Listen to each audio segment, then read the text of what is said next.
សួស្តីអ្នកទាំងអស់គ្នាខ្ញុំនឹងបង្ហាញអំពីការចូលទៅកាន់ Fund Transfer គឺជាការផ្ទេរប្រាក់ដំបូងឡើយគឺយើងចូលទៅលើ menu accounting បន្ទាប់មកយើងคลิกទៅលើ Fund Transfer ហើយយើងនឹងចូលមកដល់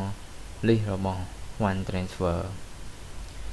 ដើម្បី search គឺយើងអាច search តាមរយៈ description